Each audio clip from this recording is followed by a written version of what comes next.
Assalamualaikum warahmatullahi wabarakatuh. Semoga kita semua diberi kesehatan, diberi rizki yang berlimpah, dan diberi umur yang panjang. Amin, amin Allahumma amin. Rasulullah Shallallahu Alaihi Wasallam memiliki banyak sahabat yang akhlaknya begitu mulia. Para sahabat itu dekat dengan Rasulullah dan begitu taat kepada Rabb-Nya. Mereka sama-sama berjuang bersama Rasulullah untuk menyebarkan agama Islam. Banyak kisah-kisah menarik dari para sahabat Rasulullah yang bisa menjadi pelajaran bagi kita di masa sekarang. Salah satunya adalah kisah dari Abu Dujanah. Abu Dujanah sendiri merupakan sahabat Rasulullah Shallallahu Alaihi Wasallam yang terkenal sebagai sosok yang pemberani. Ia tidak takut berjihad di medan perang dan sangat menyayangi keluarganya. Salah satu bukti sayangnya Abu Dujanah pada keluarganya adalah menghindarkan keluarganya dari hal-hal yang haram. Abu Dujanah ini memiliki kisah yang menarik yang bisa kita ambil hikmahnya. Salah satu kisahnya yang terkenal adalah Abu Dujanah ini sempat membuat Rasulullah menangis. Mengapa Rasulullah Shallallahu Alaihi Wasallam sampai menangis karena Abu Dujanah? Mari kita simak kisah selengkapnya. Di zaman kerasulan Nabi Muhammad Shallallahu Alaihi Wasallam, ada seorang sahabat Nabi yang bernama Abu Dujanah. Sahabat Nabi ini punya kebiasaan apabila telah menunaikan salat, ia langsung lekas pulang tanpa berdoa terlebih dahulu. Tak hanya meninggalkan doa selepas salat, Abu Dujanah pun tidak menunggu hingga Rasulullah selesai memanjatkan doa terlebih dahulu. Akhirnya, perilaku Abu Dujanah ini pun diketahui oleh Rasulullah, hingga suatu hari Rasulullah Shallallahu Alaihi Wasallam bertanya langsung kepada Abu Dujanah, alasan yang mendasari Abu Dujanah melakukan hal yang demikian. Apa yang menyebabkanmu berperilaku demikian wahai Abu Dujanah? Tanya Rasulullah Shallallahu Alaihi Wasallam. Abu Dujanah kemudian menjawab, ya Rasulullah, ini karena ada pohon kurma yang menjuntai di pekarangan rumahku. Pohon tersebut bukanlah milikku. Jadi aku buru-buru membersihkan kurma-kurma yang terjatuh dan kuserahkan kurma-kurma itu kepada pemiliknya, yakni tetanggaku. Tetangga Abu Dujanah sang pemilik pohon kurma tersebut dikenal sebagai seorang yang munafik.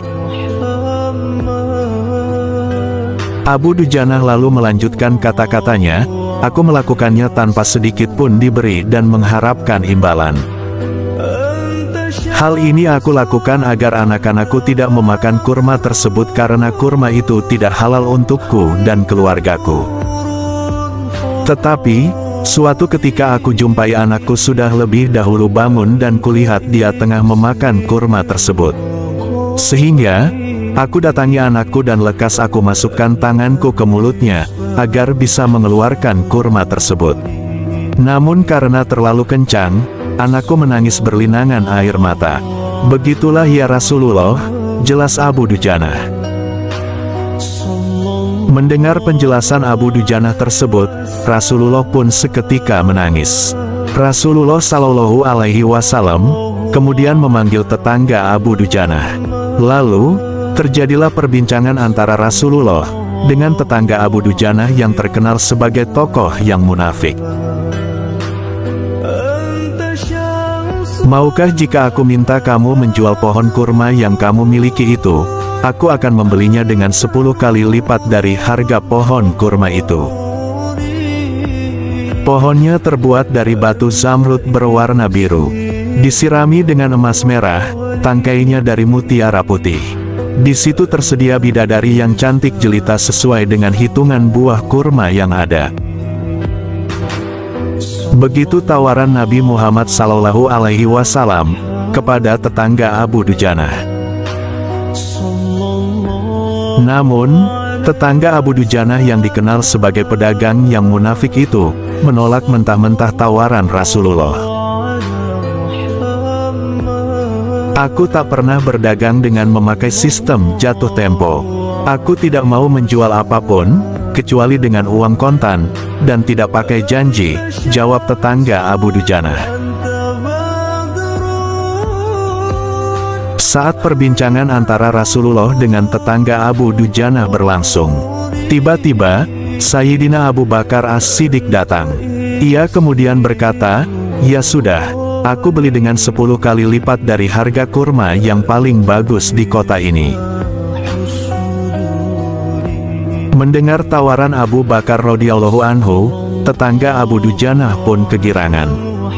"Baiklah, aku jual pohon ini." Setelah sepakat, Abu Bakar radhiyallahu anhu kemudian langsung menyerahkan pohon kurma kepada Abu Dujanah pada saat itu juga.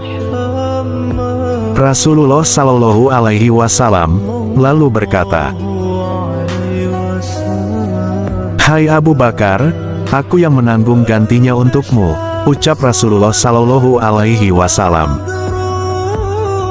Mendengar ucapan sang Nabi, Abu Bakar pun merespon dengan riang gembira. Tetangga Abu Dujanah pun berlalu dan kembali pulang ke rumahnya. Ia lalu bercerita kepada istrinya tentang apa yang dialaminya. "Wahai istriku, aku telah mendapat untung banyak hari ini. Aku mendapat 10 pohon kurma yang lebih bagus. Padahal kurma yang aku jual itu tidaklah berpindah dan masih tetap di pekarangan rumahku. Aku tetap yang akan memakannya lebih dahulu, lalu buah-buahnya pun tidak akan pernah aku berikan kepada tetangga kita itu sedikit pun," ucap tetangga Abu Dujanah dengan liciknya. Saat malam tiba, dan keluarga tetangga Abu Dujanah telah terlelap dalam tidur, hal yang tidak terduga pun terjadi. Ternyata, pohon kurma yang tumbuh di pekarangan rumah si munafik itu tiba-tiba berpindah posisi. Pohon kurma itu kini berada di atas tanah milik Abu Dujanah. Pohon itu berpindah tempat seakan-akan tak ada tanda bahwa pohon kurma itu pernah tumbuh di tanah milik si munafik. Ajaibnya, pohon kurma itu berpindah tanpa bantuan tangan manusia. Bahkan, tempat asal pohon pun terlihat rata dengan tanah yang tampak normal. Ketika tetangga Abu Dujanah yang munafik itu terbangun, ia pun heran terkaget-kaget melihat pohon kurma yang awalnya berada di tanah miliknya tiba-tiba telah berpindah ke tanah milik Abu Dujanah. Itulah kisah menarik yang bisa kita ambil hikmahnya, bahwa kita sebagai muslim harus berhati-hati dengan apa yang kita makan, kita minum, atau apa yang kita pakai. Jangan sampai apa yang ada dalam diri kita berasal dari hal-hal yang haram. Semoga kisah ini bisa menjadi bahan renungan dan pembelajaran untuk kita semua. Semoga video kali ini bisa menambah wawasan dan pengetahuan kita semua. Assalamualaikum warahmatullahi wabarakatuh. Salam sedulur selawase.